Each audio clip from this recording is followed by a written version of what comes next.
¿Qué tal, amigos de Expreso? Bienvenidos a una nueva emisión de Café Expreso, donde usted ya lo sabe, tenemos ya varios meses conversando con los principales actores políticos de este proceso electoral que está en marcha, y hoy nos acompaña Arturo Soto, el candidato a la Diputación Local por el Distrito 15 por Acción Nacional. Candidato, bienvenido. ¿Cómo estás, compadrito?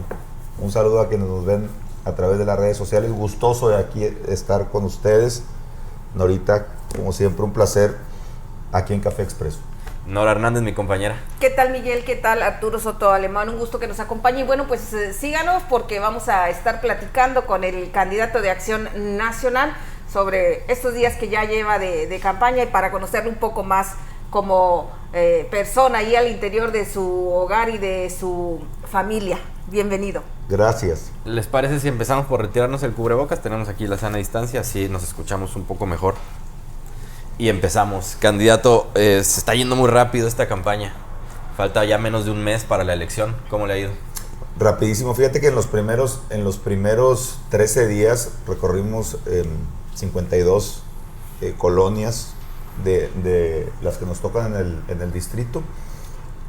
Vamos a ser, yo creo que el único candidato que va a alcanzar a recorrer cada rincón del distrito 15, cada colonia, cada ejido, cada ranchería, porque vamos a estar en todas partes, gracias al tipo de campaña que diseñamos. Y bueno, vamos rapidísimo. La verdad es que ni el polvo nos van a ver nuestros adversarios este próximo 6 de junio.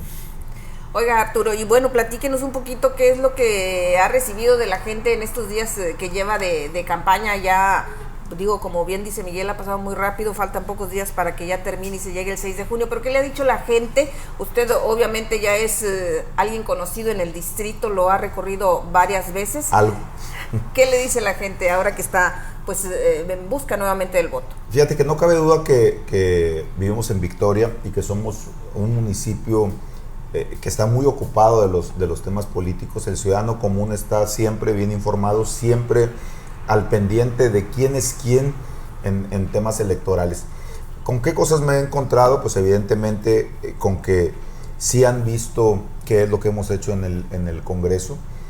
Algunos me dicen que he sido muy combativo en el Congreso del Estado, y siempre les contesto lo mismo. Cuando les pedí el voto, les dije que iba a ser uno de los diputados que más estuviera siempre participando para defender a Tamaulipas y para defender a Victoria, y en particular al Distrito 15, de cualquier cosa que no le beneficiara, como fue el tema del presupuesto de egresos en cada uno de los ejercicios fiscales, donde puedo decirte que estuvimos sumamente pendientes de cada centavo que se iba de Tamaulipas. Hicimos los señalamientos que había que hacer, porque al final del día todo se refiere al presupuesto que ejerce el municipio, el estado o la federación en nuestro estado. Y me da risa en el tema del Congreso, y se los platico a la gente en estas reuniones que hacemos, no tanto en las caminatas, sino en las reuniones, que nuestros compañeros de otras fuerzas políticas, sobre todo de Morena, siempre cuando teníamos la discusión del presupuesto, se referían a lo que gasta el municipio y a lo que gasta el estado en Tamaulipas, pero dejaban una parte importantísima, ¿no?, que es lo que ejerce la federación de manera directa, lo que no pasa por estados y los municipios, porque ya ven que ellos dicen que todo el mundo se roba, si no es de su partido, todo el mundo se roba el dinero del presupuesto, pero jamás tocaban el tema de lo que la parte federal a través de sus delegaciones hacía en Tamaulipas. Por ejemplo, gravísimo que para este 2021 sea el primer año en prácticamente 90 que no se destina un solo centavo para las carreteras de Tamaulipas. Y eso es gravísimo. Si algo ha hecho que Tamaulipas crezca, avance, se consolide como la puerta comercial más importante que tiene México, es precisamente porque tiene carreteras de extraordinaria calidad y gratuitas, que eso hay que definirlo, porque obviamente hay otros estados como Morelos, por ejemplo, que tienen muy buenas autopistas. Sí. Sin embargo, son carísimas las autopistas que ellos tienen. Y así, cuando vas hacia la Ciudad de México, pues pasas por un sinfín de autopistas de muy buena calidad, pero carísimas todas. Y las de Tamaulipas son gratuitas. Y cada ejercicio fiscal, pues los gobiernos federales, sabiendo que Tamaulipas es la gallina de los huevos de oro en temas comerciales, pues le invertían mucha lana al tema de mantenimiento de carreteras. Hoy, increíble, en 90 años es la primera vez que no se le mete ni un solo centavo del gasto federal, es decir, lo que hace directo el gobierno federal en Tamaulipas sin pasar por nada. Pues esas cosas había que señalarlas, por supuesto, y había que ponerlas sobre la mesa, y había que discutir, porque cada peso que se llevara a la federación de manera directa a otro lado, le impacta directamente a las y los tamaulipecos. Cada peso que retiramos para invertir en obras de calidad en Tamaulipas es dinero que nos estamos llevando de Tamaulipas y que se ve en una afectación directa a Tamaulipas. Porque si Tamaulipas pierde competitividad, pues deja de haber empleo. Si deja de haber empleo, deja de haber ingresos para las familias. Si deja de haber ingresos para las familias, deja de haber bienestar. Se vuelve en un círculo vicioso al que no queremos caer. Oye, Arturo, en temas más domésticos está el asunto del agua. ¿Está tan vivo en las colonias ese reclamo como parece? Sí, por supuesto. A ver, todo aquel que nos levantemos en la mañana, abramos la llave de nuestra casa y no tengamos agua, por supuesto que nos va a generar un acto de molestia. Y algo que yo he dicho, déjame decirte, he tenido 14 intervenciones en la tribuna del Congreso discutiendo el tema del agua. En comisiones ni se diga. Y haciendo aquello a lo que me comprometí a hacer en la campaña del 2019, sin lugar a duda. Si tú ves una entrevista mía de 2019, yo hablaba de que Victoria necesitaba hacer 3 cosas para aspirar a la segunda línea del acueducto. Yo siempre dije, bueno, primero que estaba a punto de concluir el acuaférico, que era un tema importantísimo y que necesitabas para poder tener distribución del agua. Sin acuaférico, pues nada te sirve la segunda línea del acueducto. 2, dijimos que teníamos que sectorizar Victoria para tener control del recurso hídrico. Sin la sectorización, pues no puedes mandar el agua de un lado a otro, no puedes controlar fugas, no tienes control de nada. Y es una obra que nos pedía la Comisión Nacional del Agua. Teníamos que tener control de nuestras fugas, es decir, el centro de la ciudad que estaba prácticamente destrozado, donde teníamos tubería de fierro o de barro antigua que ya no daba para más, donde incluso hay una parte donde había desaparecido el tubo y se había generado una corriente subterránea de tan mal que estaba la tubería. Sin eso, pues no podías aspirar a tener la segunda línea del acueducto. Y te lo digo porque antes de ser diputado fui subsecretario de Ingresos. Y cada que fuimos a presentar el proyecto ejecutivo ante la Comisión Nacional del Agua o ante la Unidad de Inversión de la Secretaría de Hacienda, nos decían siempre lo mismo. Se había hecho un compromiso presidencial en la administración anterior, no se cumplió porque no tienen los requisitos que estamos pidiendo, porque no les vamos a mandar más agua si la van a seguir desperdiciando. ¿Qué era lo que había que hacer?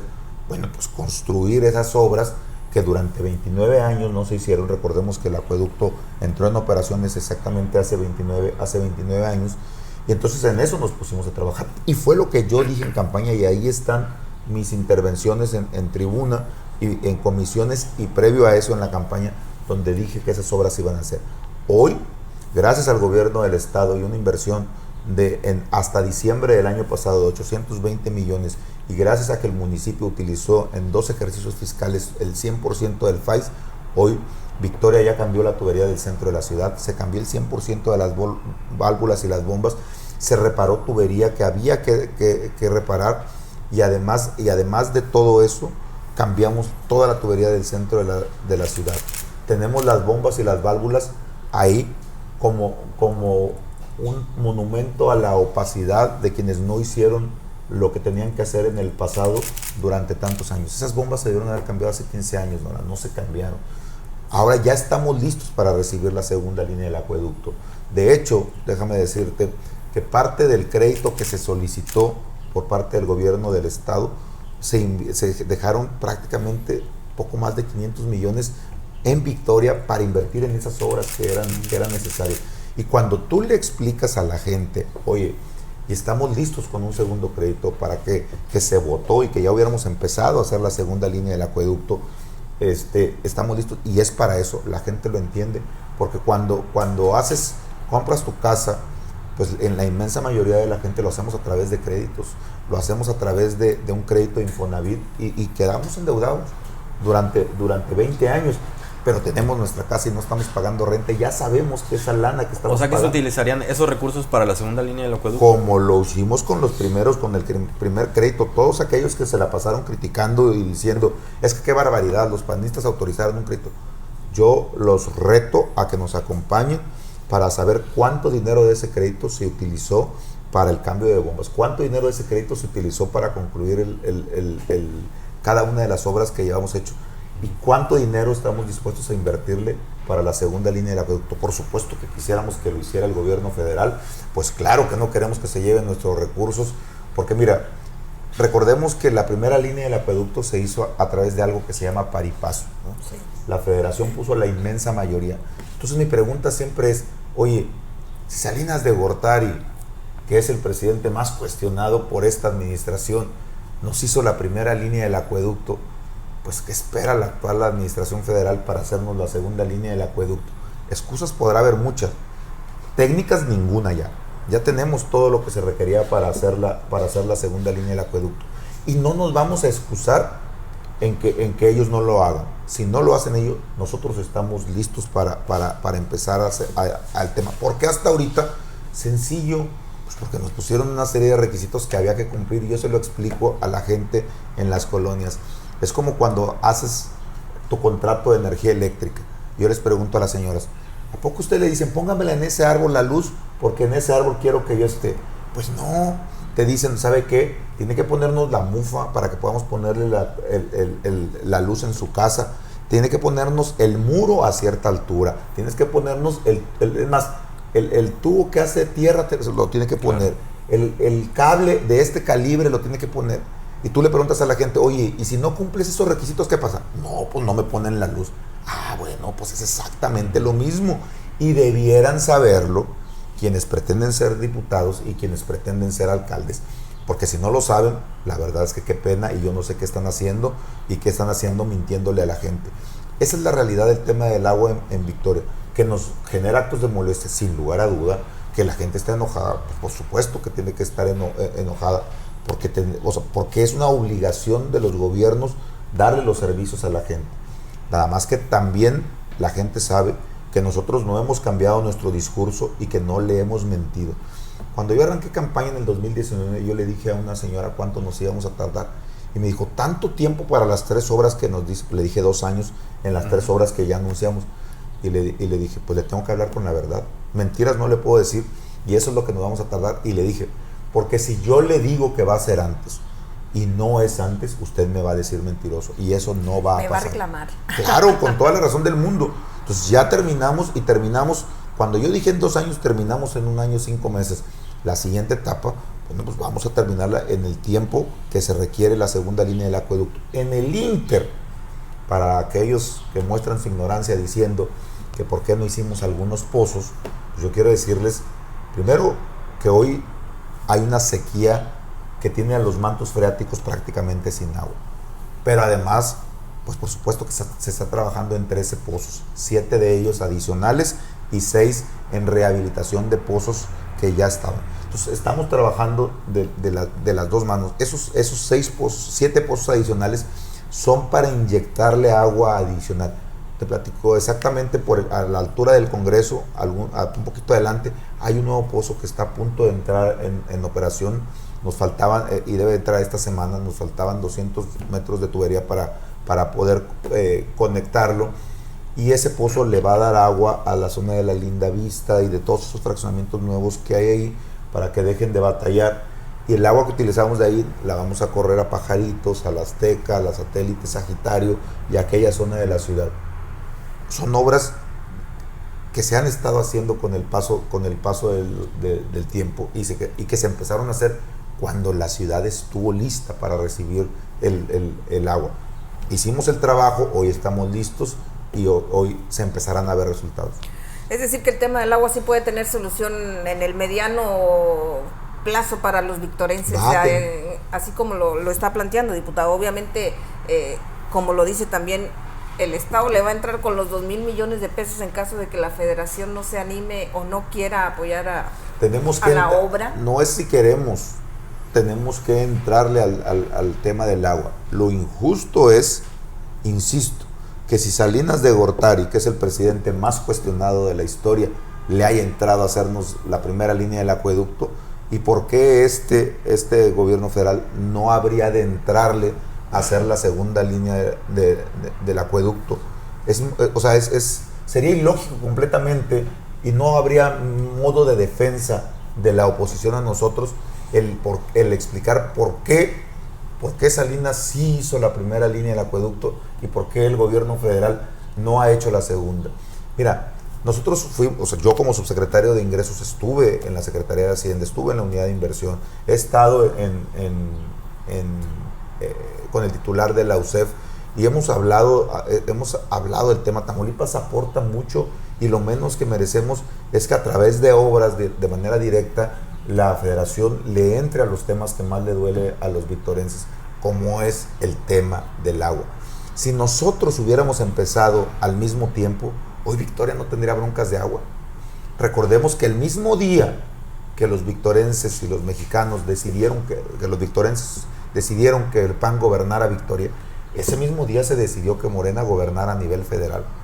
Y desde el primer mes el primer año de gobierno municipal se empezó a trabajar sobre el tema del agua en obras, y el gobierno del estado en obras que generan actos de molestia, porque cuando se cambió toda la tubería del centro de la ciudad, sí, claro, no iba nadie a decir, ay mira, bendito sea Dios, qué bien los gobiernos del PAN destruyéndonos todo aquí para arreglarnos el tema del agua. No, por el contrario, ibas, te topabas con una obra y pues te molestas y te enojas, pero sin eso no va a haber agua. Entonces, lejos de ser obras que aplaudamos, son obras que nos generan actos de molestia, y en un acto de enorme responsabilidad decidimos hacer lo que se tenía que hacer. Si el mismo día que empezamos a trabajar sobre ese tema, la parte federal hubiera empezado en una firma de un convenio y de un compromiso de ahí van todas las obras de manera simultánea, aquí está ya etiquetado el dinero, aquí están ya licitadas las obras, empecemos al mismo tiempo, hoy Victoria estaría con agua. Sin embargo, pues solo una parte que se puso a trabajar, y no veo a mis contrincantes ni a mis adversarios de los otros partidos políticos señalando por qué no le empezaron desde el día 1 del gobierno federal con la construcción de la segunda línea del acueducto. Es una pregunta bien incómoda, Nora, es una pregunta bien incómoda, compadrito. ¿Por qué Salinas hizo la primera línea del acueducto y por qué el actual gobierno federal no ha hecho la segunda? Yo no sé si tengan respuesta. Ojalá y le digan a los victorenses por qué. Oye, Arturo, hablabas ahorita de cuando los victorenses decidieron que los gobernara el PAN a nivel municipal. Eligieron a Jico como alcalde. Ajá. ¿Qué evaluación haces ahora a la distancia de lo que nosotros llamamos el desastre de la administración Jico? ¿Qué le pasó a esa administración? Yo no voy a sudar calenturas ajenas. Y cuando tuve que votar exhortos en el Congreso contra el alcalde, lo hice sin mayor preocupación, porque siempre cada quien tenemos nuestro propio estilo. Pero tu opinión, ¿qué análisis haces de esa administración? ¿Qué le pasó? En mi análisis muy personal, el tiempo nos va a poner a cada quien en nuestro justo medio. Cuando tú utilizas todo tu recurso del FAIS, porque todos los recursos de un año, con lo que tienes que hacer calles, con lo que tienes que hacer guarniciones, banquetas y la obra pública, que es recordada por los ciudadanos, porque cuando a ti te pavimenta la calle, así haya pasado hace 25 años, tú dices, ¿te acuerdas? Juanito fue el que me pavimentó la calle, ¿no? Porque duré 30 años y hasta que no vino Juanito fue el que me pavimentó la calle. Cuando tú ese dinero lo agarras y lo utilizas para hacer una obra que se llama sectorización, de lo cual nadie sabe ni siquiera qué significa, y que es una obra que lejos de tenerte beneficios, te va a dejar generar actos de molestia, te coloca en una posición bien difícil. ¿Por qué? Porque hiciste lo correcto como gobernante, pero lo incorrecto, pero lo políticamente incorrecto. Eso en cuanto a la utilización de los recursos. En lo demás, que si le exageró con la bailoteada de Zumba y que si le desmitificó la figura, le quitó toda la seriedad, pues eso es un error imputable meramente a él. Pero en el ejercicio de ese recurso para sectorizar Victoria, pues eso nos cumplió uno de los 3 requisitos que nos pedía la Comisión Nacional del Agua. Al final del día, pues eso contribuyó a que tengamos agua. Lo demás, pues es su responsabilidad por la falta de oficio político y por la falta, pues a lo mejor de cierto conocimiento del sector público. Pero a mí nadie me puede señalar que no dije nada en su momento. Desde que fue candidato la primera vez lo dije, que el señor planteaba una serie de utopías que no iban de acuerdo a la realidad que venía Victoria. Si alguien señaló que no era real muchas de las cosas que plantea, fui yo, y se lo dije en un par de debates. Le dije: a ver, Jico, el recurso del municipio es ilimitado y tienes que saber para qué sirve, y con ese recurso tienes que saber, como en la casa la señora cuando se le enferma un hijo tiene que tomar la decisión, si no paga el internet, si no paga el agua, si está dispuesta, si es tan grave, a que le corten la luz, pero primero es lo más importante, que es salvar a nuestro hijo. Igual en el tema de la administración pública, el presupuesto es limitado y tú tienes que tomar la decisión a dónde va ese dinero. Él, en su administración, ya como alcalde, decidió que todo ese dinero se fuera a sectorizar la ciudad. Qué bueno. Para mí es una decisión excelente, porque al final del día era uno de los 3 requisitos que te pedían para hacer la segunda línea del acueducto.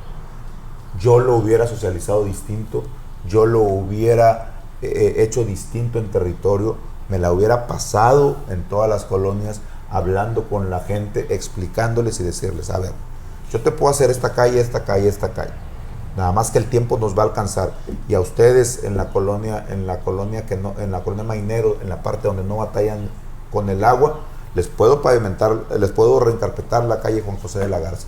Nada más que en 6 meses ustedes también van a estar sin agua si no detenemos esta bola de nieve. Y cuando lo platicas con la gente y lo socializas y lo haces antes de tiempo, la gente lo entiende y te dice: ok, ojo, voy a ser un alcalde que va a parecer que no estoy haciendo obra pública, pero aquí va a estar el dinero. Y hubiéramos formado comités ciudadanos en todas las colonias de Victoria, donde les informan lo que está pasando, para que desdoblen con la gente el tema. No lo hizo. Bueno, pues ahora pareciera un desastre de administración, y bueno, pues ahí tiene sus evaluaciones, pero es imputable a él. Y insisto, yo no vengo a saludar calenturas ajenas. Lo que él hizo mal, yo lo señalé en el Congreso del Estado votando exhortos contra él.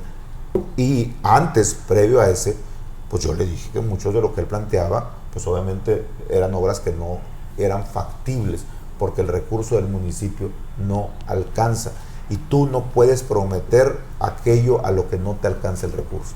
Esa bailoteada de Jico, como usted la menciona, y el hecho de no haber socializado esa obra, que obviamente para el futuro de Victoria será relevante, ¿no les va a afectar a ustedes en las elecciones? Victoria y la imagen del doctor, ¿no les va a afectar? Fíjate que a diferencia de que él no hizo la parte que tenía que hacer, pues yo sí me la he pasado en las colonias y en los ejidos de Victoria haciendo la parte que tengo que hacer, y es socializando cada una de las cosas que yo hago.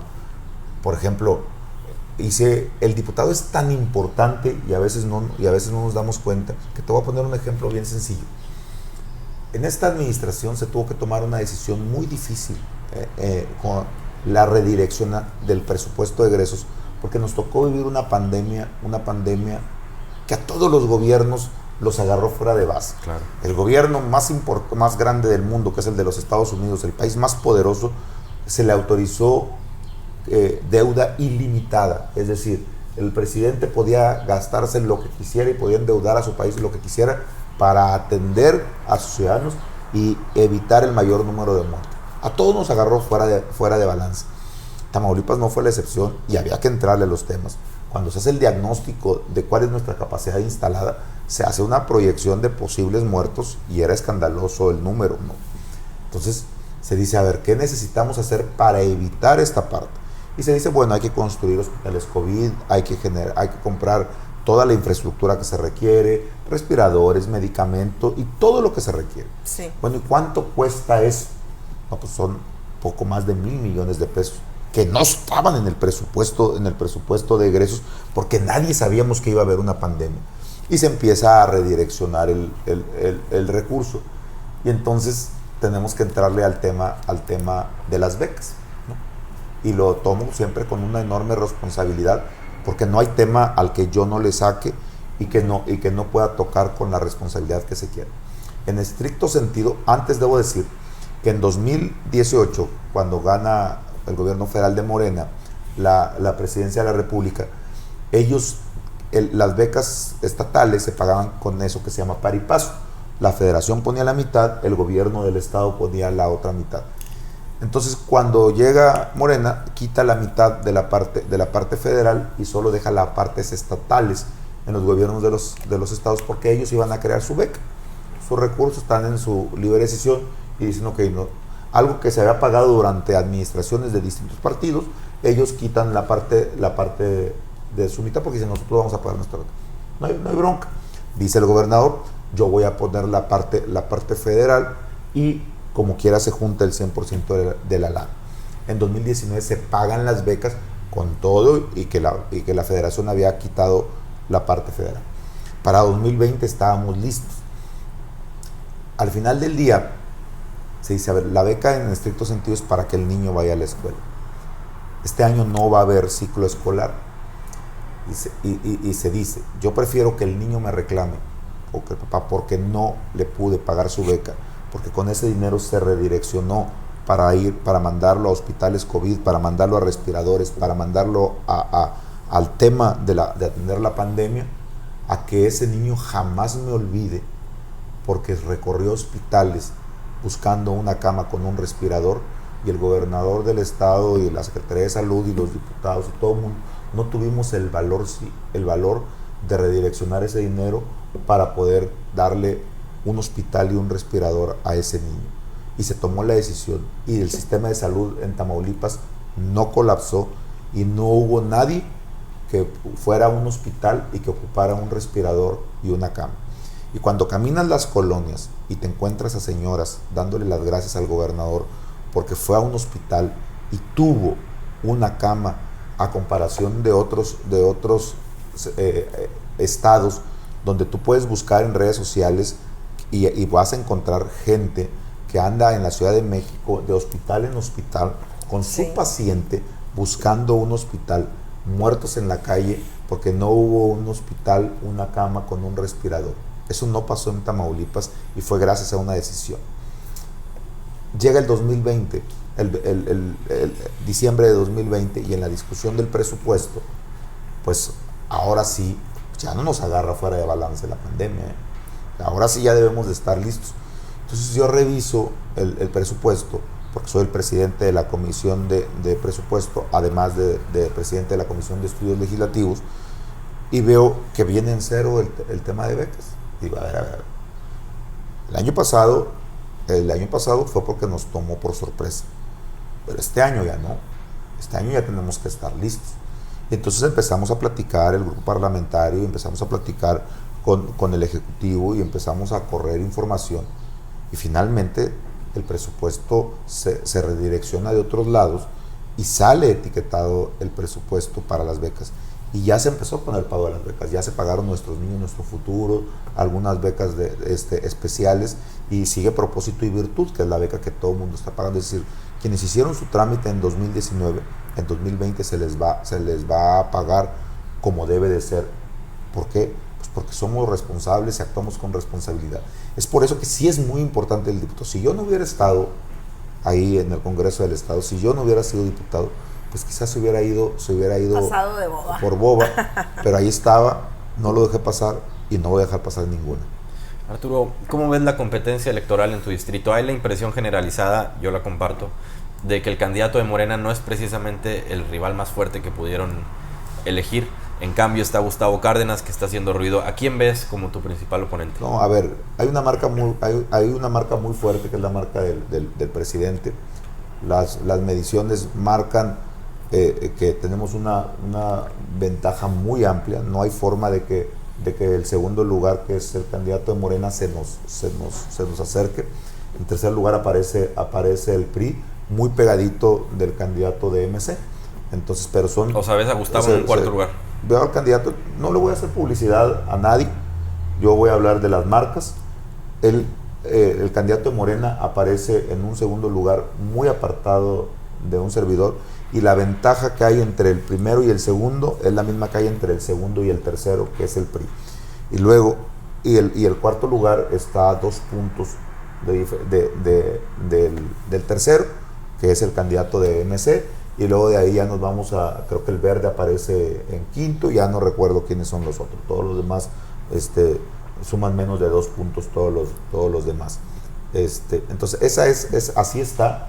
¿Por qué? Bueno, pues porque es una competencia en donde hay una marca, insisto, que es muy fuerte, que es la marca Morena, y los personajes que pudiera haber, pues no le están haciendo ni cosquillas a esa marca. Nosotros tenemos un trabajo previo, un trabajo de socialización en el distrito, pues hace que nos marque una diferencia muy, muy, muy considerable. E insisto, por eso empezamos a utilizar el eslogan de no nos ve ni el polvo, porque así es, porque están muy lejos de nosotros y no, por más que te traten de acercar, no hay forma que se nos acerque. Cuando en una pandemia recorres 2 veces el 100% de los ejidos casa por casa sin preguntarle a la gente si votaron por ti o no votaron por ti, cuando en una pandemia estuviste en las colonias llevando siempre algo de ayuda, cuando cada que te hablan a tu WhatsApp estás ahí y vas a las colonias, cuando te despiertan a las 2 de la mañana te sales de tu casa para ir a atender a alguien porque lo necesita en ese momento, pues eso jamás lo va a olvidar la gente. Mientras todos los demás estaban en la comodidad de su hogar, yo estaba en la colonia siempre trabajando, y eso la gente no lo olvida. Críticas voy a tener 10,000, ¿no? O sea, mis adversarios van a decir lo que quieran, pero cuando la gente es la misma que te defiende, pues la verdad es que eso habla de un trabajo hecho. Cuando alguien me ataca en redes sociales, les va como en feria con mis seguidores, y son orgánicos completamente. A diferencia de los demás, yo no utilizo bots. Yo tengo una estructura de cariño, de gente que me quiere, y que me quiere por resultados, y que me quiere porque cuando me hablan ahí estoy. Entonces eso hace que no haya forma de que perdamos esta elección. Hablando de bots y de redes sociales y demás, candidato, platíquenos un poquito. A nivel alcaldía, las candidaturas a la alcaldía, hay una guerra sucia medio intensa. ¿Cómo le ha ido a usted en esa guerra sucia? ¿Qué tanto lo atacan? ¿La ha recibido ataques? ¿O cómo ha sido el comportamiento con sus adversarios políticos? Mira, la verdad es que no he escuchado críticas de mi principal adversario, que es de quien me debo de ocupar, ¿no? Jamás volteas a ver al tercer y al cuarto lugar, y menos cuando están tan lejos. Entonces me concentro. Solo hice una acotación, y la hice el día de ayer, sobre acusaciones que hace sin ningún sustento y sin ningún fundamento, que no tiene ninguna calidad moral para hacer señalamientos. Dije ayer, no lo voy a volver a tocar, y no lo voy a volver a tocar porque no le voy a dar publicidad, no voy a darle publicidad a nadie. Si en algún debate coincidimos, en un debate, bueno, pues ya lo haré garras, pero no voy a darle publicidad absolutamente a nadie. No he sido blanco de ataques con sustento, ninguno. Guerra sucia, pues la van a sacar, obviamente. Bueno, pues empezaron fastidiando con unas lonas y con algunos memes. Algunos son simpáticos y la verdad es que son tan tontos que no saben que publicidad es publicidad, y que lo que no te tumba te fortalece. Entonces, algunos son hasta simpáticos, algunos hasta yo mismo los compartí, hombre, por Dios, porque son bastante simpáticos. Entonces, pues ya se dieron cuenta que no les estaba funcionando, y pues ya mejor le bajaron por ahí. ¿Por qué? Pues, o sea, en la medición después de uno de los memes subí 1.5 puntos, entonces, pues está todo dar. Que le sigan. Yo, encantado de la vida, por favor, a mis adversarios, síganles con sus memes, por Dios. Hay algunos muy creativos, muy simpáticos, me divierto. Hace mucho que aprendí que la piel no debe estar delgadita. Entonces, no me importa lo que digan, lo que hagan, que le den, que hagan su chamba. Cada quien tiene su estrategia. Mi estrategia es en territorio, mi estrategia es de contacto con la gente, de propuesta. Fíjate, soy uno de los diputados que más veces estuvo en la tribuna del Congreso del Estado. Soy uno de los diputados, soy el único diputado local recibido por el secretario de Hacienda en todo el país, ¿eh? Y eso pues debe ser por algo, ¿no? O sea, yo quisiera saber cuál de los diputados locales de la legislatura anterior, de la anterior y de la anterior fue recibido por el secretario de Hacienda en México? Ninguno, ninguno. Y los invito a que le revisen, Entonces, pues eso es producto de algo, Eso es que sí traes algo acá en la cabeza y que sí le aportas, a Victoria y que sí le aportas a Tamaulipas. Y no es ni con arrogancia, ni con soberbia, ni con nada. Me preparo, compadritos. O sea, tengo que estudiar todos los temas para poder llegar con propuestas serias y para poder decirle, a ver, secretario, mire, en términos reales, estamos revisando esta información y usted le está quitando a Tamaulipas esta parte. El presidente se comprometió a 3 obras, secretario. Se comprometió, no como la anterior, pero sí señaló que iba a ser la costera, sí señaló que iba a ser la carretera de acá de la zona cañera, y también dijo que le iba a entrar al acueducto. Y no tuvimos esto. Además, secretario, nos tiene pendiente la ayuda para los reos, y además, secretario, de este tema. Y además, secretario, usted en 2012 criticó usted mismo a través de un artículo en Washington, criticó el sesgo poblacional en la fórmula para el reparto de la lana. Entonces, pues vamos entrándole al debate. Yo opino lo mismo que usted, que el tema de la población nos está afectando en esta parte, pero además opino, secretario, que si movemos esta parte, se va a generar un círculo virtuoso, no afectamos al resto de los estados, no afectamos a la federación, pero sí gana Tamaulipas, Nuevo León y la Ciudad de México, que son la gallina de los huevos de oro. Entonces, cuando haces planteamientos serios, pues la gente te escucha. Y entonces, pues por eso habría que revisar por qué en años soy el único diputado local de Tamaulipas que ha sido recibido por el secretario de Hacienda, y por qué soy el único en el país de estas legislaturas recibido por él. Algo debe ser por algo, ¿no cree? ¿Y qué le respondió el secretario en estos planteamientos? Ahí está la respuesta en Twitter, ahí está la respuesta en sus redes sociales. Sí le vamos a entrar a la discusión del pacto fiscal, sí va a cambiar. Él dice, y en sus cuentas dice, por el tema electoral no podemos en este momento, esperemos a que concluya la elección y entramos a la discusión del pacto fiscal. Ahí ya gané yo, Con la iniciativa que presenté en octubre de 2019, ahí fue mi primera victoria. Mi primera victoria es que entre la discusión. Entrando a la discusión, de ahí todo es para arriba. De ahí Tamaulipas va a ganar, porque es muy obvio que no podemos seguir bajo las mismas reglas del juego. Y mis compañeros de Morena dicen, es que no es culpa del presidente, y nadie lo está culpando. No es culpa tampoco de los actuales diputados, no, nadie los está culpando. Tampoco es culpa del gobernador, ni de ningún gobernador de ningún estado. Es una ley que data de hace 42 años, en esa ley a Tamaulipas le fue muy mal cuando se hizo. Antes nos quedábamos con la mitad de los impuestos y la otra mitad se quedaba la federación, como hoy sucede en Veracruz, porque en Veracruz hoy se quedan con la mitad de los impuestos que ellos aportan, y son el 4º lugar en recaudación los veracruzanos. ¿A qué aspiramos? Pues ojalá y pudiéramos llegar a eso. Ojalá. ¿Sabes lo que representa que Tamaulipas se pudiera quedar con la mitad de los impuestos que aporta? Que de los 40 y tantos mil millones que nos manda la federación, pudiéramos casi triplicar nuestro ingreso. De eso estamos hablando, de cantidades impresionantes de dinero que hoy se están yendo a otros estados. Y si tú le preguntas a la gente en las colonias, oye, ¿tú estás de acuerdo que la federación no haya hecho la segunda línea del acueducto con tus impuestos que pagaste el año pasado o el antepasado, pero que sí haya mandado o que sí haya condenado 10,000 millones de pesos en energía eléctrica en Tabasco? ¿Tú estás de acuerdo con eso? Y la gente, pues ¿cómo cree? Bueno, pues entonces tiene nombre y apellido eso, y hay que salir a decir que eso no está bien.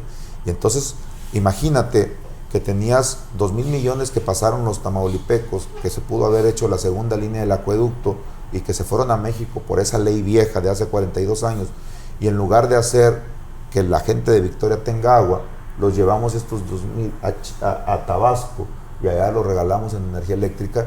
Dice la gente de acá, de Victoria, la gente acá dice, pues ni que estuviera loco, pues ¿cómo crees? Pues ¿cómo que candil de la calle y obscuridad de tu casa? Pues eso es lo que está mal, y a eso fui al Congreso a cambiar, Y eso fue lo que platiqué con el secretario de Hacienda. Ya tuve la primera victoria y es por eso que quiero volver a ser diputado. Porque con esa sola ley que cambie, yo habré de cambiar la vida de esta generación y de las futuras generaciones. Hace 42 años alguien cambió la vida para Victoria y para Tamaulipas. La cambió para mal. Es tiempo de que la cambiemos para bien. Oiga, diputado, en este programa platicamos con los candidatos, pero para conocerlos más a su interior, para conocer más a la persona. Platíquenos un poquito de Arturo Soto en su casa, en su hogar, como padre, como esposo. ¿Qué es lo que hace Arturo Soto en un día normal? Fíjate que me levanto, hago un poco de ejercicio. Eso es lo que mi hija Miranda me reclama llevar a la escuela. Cuando puedo trato de llevarla a la escuela. Hago un poco de ejercicio, me gusta por temas de salud. Trato de hablar con mi madre casi todos los días. No tengo mamitis, pero tengo una madre que se ha ganado tanto por mi esposa y por un servidor y por mis hijos toda nuestra admiración. Ha de saber que lo que somos mis hermanas y yo se lo debemos a ella. Mi padre juega un papel fundamental, pero es mi madre la guerrera que se acabó sus huellas digitales dándonos todo a sus hijos. Hace 25 años concluyó mi madre su primera casa y nos enseñó cómo había que ganarse las cosas. Entonces por eso es que en un día normal tratamos, tanto mi esposa y un servidor, de estar con ella, porque seguimos aprendiendo de su fortaleza cosas, seguimos aprendiendo de lo que ella es cosas. Mi hijo tiene abuelitis y pues quiere estar siempre allá. Por eso pasamos mucho tiempo también en casa de mi madre. Tratamos de ir a almorzar, Liz y yo, o de comer en la medida de lo que el tiempo nos permite, y de pasar tiempo de calidad en familia. El tema de la diputación es sumamente absorbente y nos hace, le dedico muchas horas a estar en un área de mi casa respondiéndole a la gente. Y lo que sí hago invariablemente todas las noches, sin excepción, así sea 24 de diciembre, es estudiar durante 1 hora y media o 2 horas los temas de actualidad del país para estar bien informado, y siempre tengo un libro que estoy tratando de leer para cultivarme un poquito más y para no hacer el ridículo ahora que vamos a la palestra. Por eso me da risa cuando algunos de mis compañeros dicen: es que bien fácil para ti que te lo sabes todo en respecto a ese tema. Digo, no, hombre, el tema fiscal es el tema más complicado porque es súper cambiante y siempre están saliendo criterios. Y si yo dejo de estudiar un ratito, en ese momento me empiezo a atrasar y me empiezo a desfasar. Entonces, eso es lo que hago en un día normal. Tratar de dejar a la niña en el colegio o al niño, almorzar con mi esposa, hacer ejercicio, muchas de las veces juntos, Liz y yo, en casa, y tratar de ver a mi madre lo más posible, y por las noches estudiar, y el resto del tiempo pues chambeando. ¿Te gusta la lectura, candidato? ¿Algún libro que haya marcado tu vida que recuerdes con particular cariño? Mira, hace poquito platicábamos con Norita y con unas compañeras. Hay un libro que acabo de leer, se llama El Libro Negro de la Nueva Izquierda. Lo estoy esperando. De Agustín Laje y Nicolás Márquez, 2 argentinos. Buenísimo el libro, buenísimo. Obviamente a la gente, a ciertos grupos radicales, evidentemente no les va a gustar, pero a las mujeres que buscan un empoderamiento real les va a hacer ver muchísimas cosas. El libro está padrísimo, a mí me encanta porque pone en contexto una lucha histórica desde las sufragistas allá por 1878, si la memoria no me falla, y recorre las 4 olas del feminismo, recorre las luchas de grupos radicales, y está padrísimo el libro, ese me encanta. Hay otro libro el de Catón, Entre la piedra y el ensueño, donde ni Juárez es tan bueno ni Díaz es tan malo. Eso nos marca una realidad diferente, plantea más a Díaz como, pues como lo que fue, como un estadista, como un héroe en la batalla de Puebla contra los franceses. Entonces, sí hay libros muy padres que me ha tocado leer del PAN muchísimo para poder conocer muy bien su historia. Hay uno de Juan José Rodríguez Prats que habla sobre la congruencia histórica del Partido de Acción Nacional, ASEAN, congruencia histórica del Partido de Acción Nacional, donde se va desde los tiempos de Gómez Morín, desde antes del 29, desde antes de la lucha de Vasconcelos, cómo platicaban Gómez Morín y Vasconcelos sobre que la lucha desde entonces, fíjate, le dice Gómez Morín a José Vasconcelos que las luchas mesiánicas, y así se lo dice, y lo toco porque está acorde a la realidad, no van a resolver las grandes problemáticas de un país. Le dice, los problemas de un país no los resuelve un solo hombre en el poder, ni siquiera un partido. Tenemos que generar un gran movimiento en todo el país que nos genere una acción nacional. Así lo dice por primera vez allá por el 24, si la memoria no me falla. Entonces, pues sí le leo más o menos. Oye, y hablando precisamente de personajes históricos, ¿alguno que lo haya marcado para que usted esté hoy dentro de la política, que haya dicho, este puede ser mi ejemplo a seguir? Maquio Cloutier, en la campaña del 88, vino a Victoria al Parque Tamatán, y ahí se juntó la gente a compartir el desayuno. Y desde antes de que viniera, a mí me tocaba ver la tele a las 5 de la tarde. Teníamos una televisión que compartíamos. Me tocaba, me acuerdo muy bien, a esa hora salía la Liga de la Justicia, me tocaba de 5 a 6 de la tarde ver la tele. Pero antes, justo a las 5, estaba la campaña presidencial del 88. Y ahí era cuando apenas empezaban a tener tiempo los partidos políticos.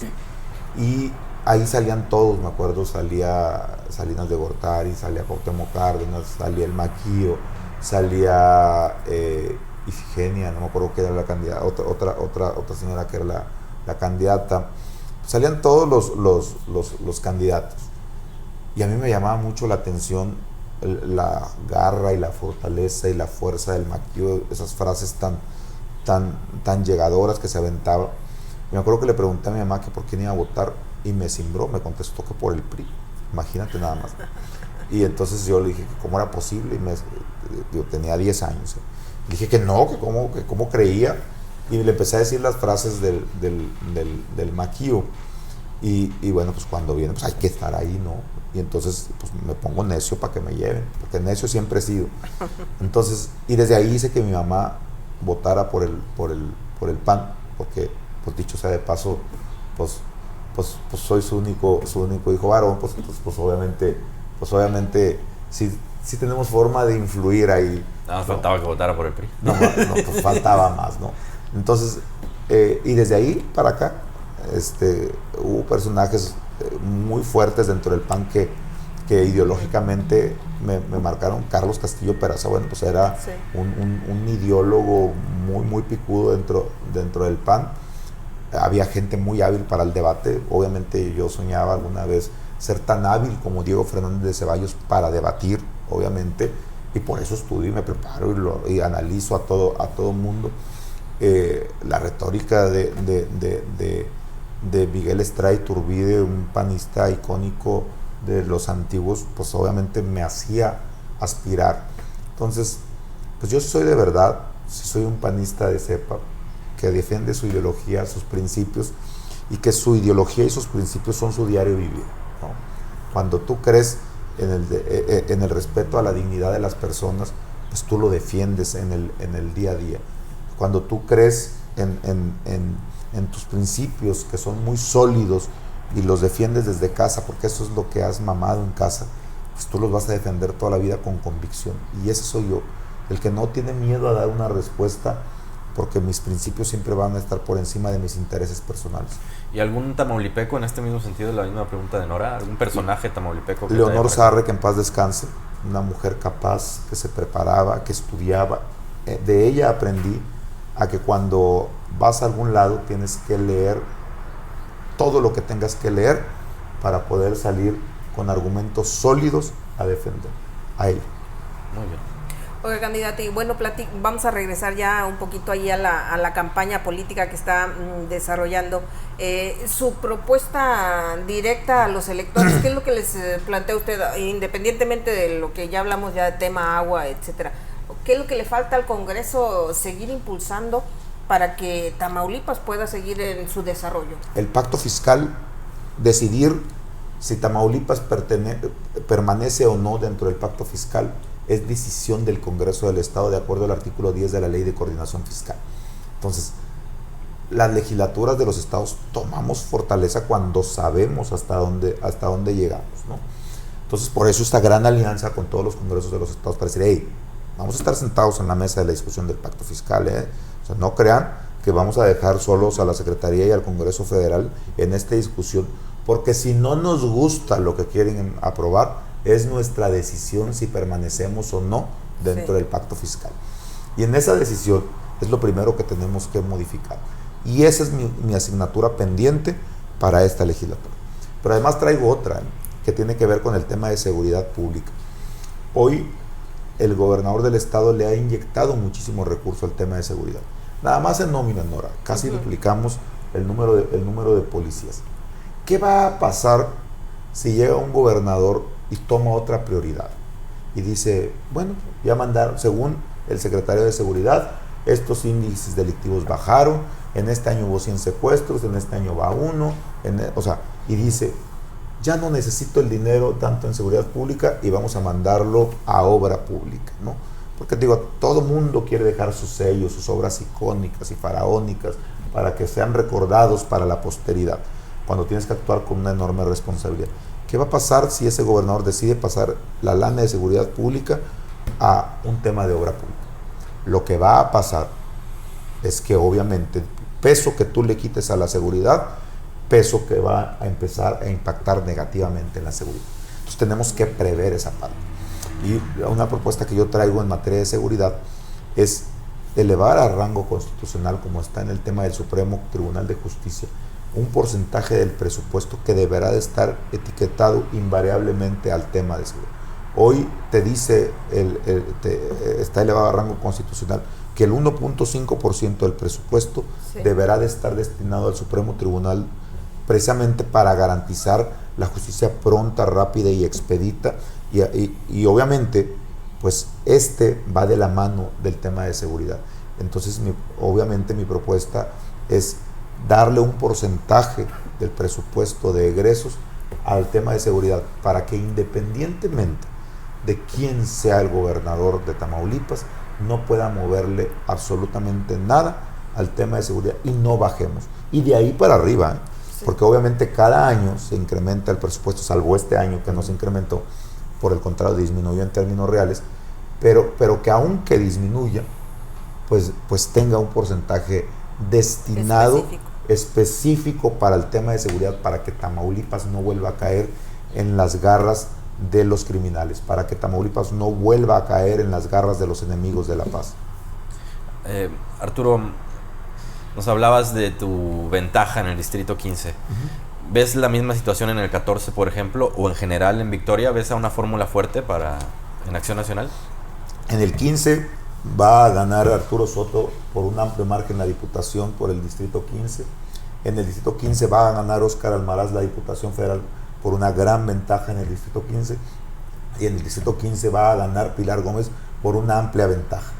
Estoy ocupado en el Distrito 15. El Distrito 14, pues obviamente lo trae Mario Ramos, y serán ellos los responsables. Yo estoy metido en mi campaña, estoy metido en mi distrito y ocupado porque la fórmula gane en mi distrito. Pero puedes ayudar también en el 14 para que gane Pilar, por ejemplo. No, eso ya es arrogancia. No. Yo estoy metido en el Distrito 15. Yo voy a ayudar a Pilar a que gane la presidencia municipal con el Distrito 15.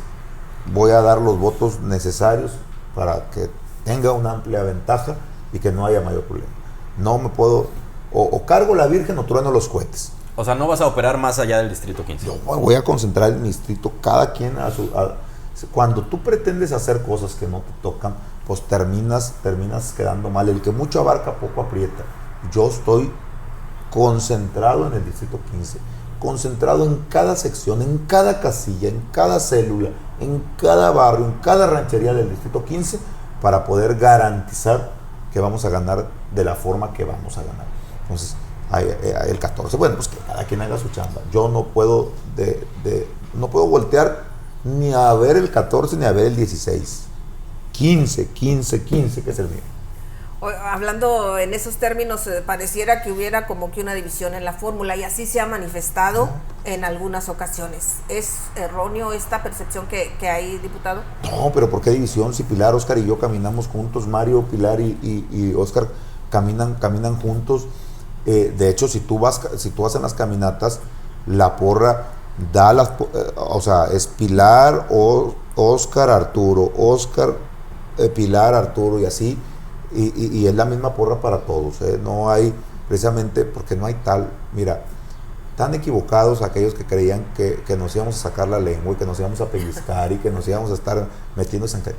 Vamos a ganar los 3 por un amplio margen, vamos a ganar los 3 en el Distrito 14 por un amplio margen, porque la fórmula está muy amalgamada, estamos muy unidos, se nota, mira,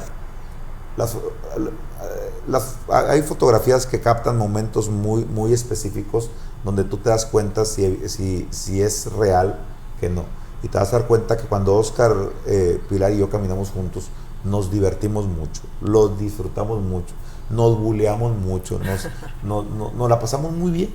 O sea, Pilar y yo hicimos un team super padre en el Congreso. O sea, Pilar y yo nos conocemos tan bien que o sea, volteamos, nos miramos y ya sabemos, o sea, qué es lo que hay que hacer. Hicimos una sinergia muy padre desde el Congreso. Óscar se suma a la fórmula. Es un tipo que obviamente tiene mucha experiencia en temas políticos electorales y rápido se integra a este team que ya habíamos armado Pili y yo. Entonces no hay tal, es una fórmula muy constante. Las estructuras están alineadas en un voto único, que es voto PAN. Entonces no hay una desunión, no hay absolutamente nada. Las contiendas del pasado quedaron en eso. Yo siempre le digo a la raza, yo de cáncer no me voy a morir, yo no guardo ningún rencor en mi corazón. Cada elección es única e irrepetible, y yo, cada que se da el resultado de una elección, ahí lo dejo. No estoy lamiéndome las heridas de manera permanente. Entonces, para mí, esta es la fórmula que decidió mi partido, y esta es la fórmula que va a ganar las elecciones el próximo 6 de junio. Arturo, ya para ir finalizando el proceso del desafuero, ¿le va a pegar a los candidatos del PAN? Decía Marco Cortés que se puede generar un efecto boomerang a su favor. Claro. ¿Tú cómo lo ves? Mira, qué bueno que me preguntas, esa me encanta. A ver. Esa me encanta, esa pregunta. Porque es claro que existe una embestida en favor del gobernador. Se le acusa en la comisión instructora única y exclusivamente por un tema fiscal, ¿no? Por un tema de defraudación fiscal. Si a algo le sé, es a los temas fiscales. Si en algo me preparo, es en los temas fiscales. Si algo hacía cuando estaba en el SAT, era eso: generar cobro de créditos fiscales y generar causas penales por defraudación fiscal y pasarlas a la Procuraduría Fiscal. Conozco el tema de la A a la Z perfectamente, y evidentemente estamos ante una embestida política. Primer tema: no hay ningún requerimiento de cobro ni ninguna carta de invitación al gobernador por el no pago de los impuestos. Ninguna. Ninguna. Si no fuera un tema eminentemente político, al gobernador, como a cientos y miles de tamaulipecos, les hubiera llegado una carta de invitación donde te dicen: oiga, a usted se le pasó pagar estos impuestos. No hay ninguna, Y que le pregunten a los miles y miles de tamaulipecos que a lo largo de los últimos 4 o 5 años les han llegado notificaciones para decirles que tienen un pendiente, un pago. A los miles y miles de tamaulipecos. Buzón tributario. Bueno, no hay ninguna, ¿eh? Entonces, si no hay ninguna, entonces, ¿por qué se puso a hurgar por ahí la unidad de inteligencia financiera? No he encontrado absolutamente nada porque el pago de los impuestos sí está.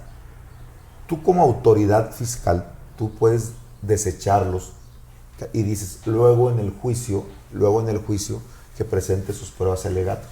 Y fue lo que hicieron.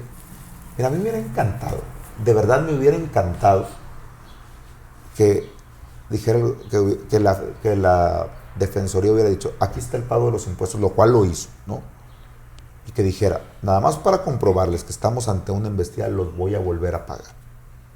Nada más para demostrar que estamos ante una embestida, los voy a volver a pagar. Y entonces que hubiera vuelto a pagar los mismos impuestos. ¿Qué dice la ley al respecto? ¿Qué dice el Código Penal? El pago de los impuestos los cobra el SAT. Las causas penales la lleva la Procuraduría Fiscal. Y en el argot se dice va por cuerdas separadas. O sea, el SAT te cobra y la Procuraduría Fiscal lleva la causa penal, como lo hizo en el caso del gobernador. A mí me hubiera encantado que hubieran vuelto a pagar los impuestos y luego le dijera la Defensoría, oye, Procuraduría Fiscal, ya te había pagado, pero te volví a pagar. Y dice la ley, la ley de procedimientos penales dice, su artículo 92, si la memoria no me falla, que la reparación del daño equivale al perdón, por lo que ya no hay delito que perseguir. Entonces la comisión instructora no hubiera tenido ningún argumento. Y luego el abogado hubiera, o sea, me hubiera encantado que hiciera eso, hubiera solicitado una devolución por pago de lo indebido al SAT para demostrarles que sí se habían pagado los impuestos. Pero, ¿por qué tener la necesidad de tener que hacer esto cuando sí están pagados los impuestos? O sea, me queda claro la defensa de los abogados y es correcto. Este escenario que yo estoy planteando es única y exclusivamente para demostrarles que sí estaban frente a una embestida y aunque se hubiera dado ese tema, lo hubieran desaforado. ¿Por qué? Porque se trata de una embestida. ¿Por qué? Porque se trata de pegarle al mayor activo que tiene el PAN.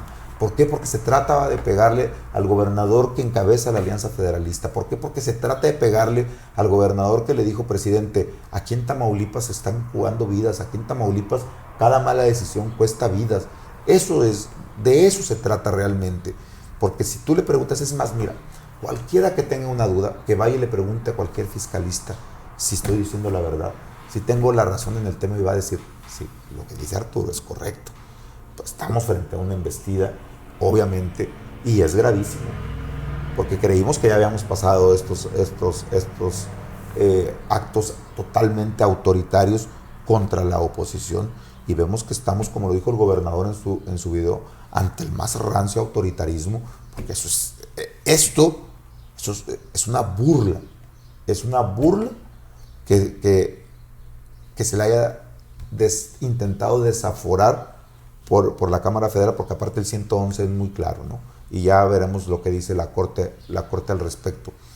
Pero, a ver, ¿y si paga los impuestos ahorita qué? ¿Desaparece la causa penal?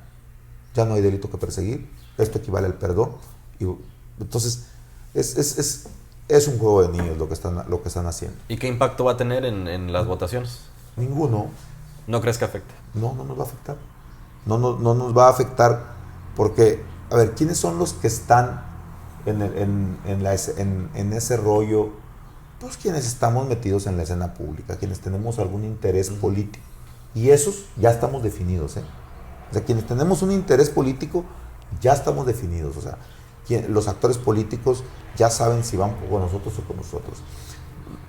Gente de medios de comunicación, pues ya sabe de qué lado juega, o sea, juegan de un lado o juegan del otro, ya están definidos. El ciudadano común, el que trabaja en la maquiladora, ¿tú crees que le importa? O sea, ¿quién tiene la razón en ese tema? No, el señor lo que quiere es salir de su chamba, de su jornal, llegar a la casa y que haya agua en su casa. Eso es lo que quiere el señor. Lo que quiere el señor en la maquiladora es entender por qué todavía no tiene agua. Y si al señor en la maquiladora le dices, oye, es que Salinas no hizo la primera línea y el gobierno federal de Morena no hace la segunda, va a decir, pues que aquellos y entonces tenemos que estar en los temas que nos importan y al ciudadano común ese tema no le importa. Un mensaje final, Arturo, para los amigos que nos siguen a través de Facebook aquí en Café Expreso. ¿A cuál de los dos? Allá. Allá, en esta. Bueno, amigas y amigos, decirles que soy Arturo Soto, transparente como siempre lo he sido, sin dobleces, siempre hablando lo más claro posible, y decirles que en mi paso en este año 5 meses que estuve en el Congreso del Estado, traté de hacerlo con muchísima dignidad. Modestamente nunca perdí un debate, modestamente soy uno de los diputados que más participaciones tuvo en el Congreso del Estado, estuve en todas las comisiones, siempre trabajando, siempre preparándome para representarlos dignamente, defendiendo los intereses de Tamaulipas y de Victoria sobre cualquier otro interés. La voz de ustedes se escuchó siempre en defensa del presupuesto de los tamaulipecos. No se trataba de si lo hacía el gobierno municipal o estatal o el federal, se trataba de que fuera en beneficio de las y los tamaulipecos, y eso lo hice. Traté de representarlos con la mayor dignidad posible. Por algo les decía, soy el único que ha estado con el secretario de Hacienda discutiendo los grandes temas que le afectan al país. En el tema del agua, 14 intervenciones en tribuna me respaldan con 14 iniciativas serias, presentando la problemática real y promoviendo las obras que yo dije en la campaña del 2019 que se iban a hacer y que hoy son una realidad y que ya están concluidas. Vamos por la siguiente etapa para que Victoria tenga agua. Lo vamos a hacer aunque los demás no se quieran poner a trabajar. Vamos a tener los recursos suficientes y necesarios para la segunda línea del acueducto. Por supuesto que quisiéramos que la Federación pusiera su parte, pero sin ellos, con ellos o a pesar de ellos, Victoria va a tener la segunda línea del acueducto y Victoria va a tener agua. Arturo, la última de mi parte. ¿Te interesa la presidencia del Congreso? ¿Es algo que que tienes en mente? Es una decisión que tomará mi partido. Tengo sin lugar a duda las cartas credenciales para estar ahí. Será una decisión de mi partido. Si ellos consideran que ahí debo de estar, ahí voy a estar defendiendo a las y los tamaulipecos como nadie más lo haría, o como pocos lo haríamos. Sin lugar a dudas será una decisión de ellos, y si ellos quieren que ahí esté, ahí voy a estar. Muy bien. Gracias, diputado, por acompañarnos, candidato. Un gusto que nuestros amigos de Café Expreso, bueno, pues conozcan algo más de Arturo Soto Alemán. Muchas gracias, los esperamos en la próxima entrevista. Gracias. Cuento con ustedes este próximo 6 de junio para seguir creciendo, ni un paso atrás. Gracias.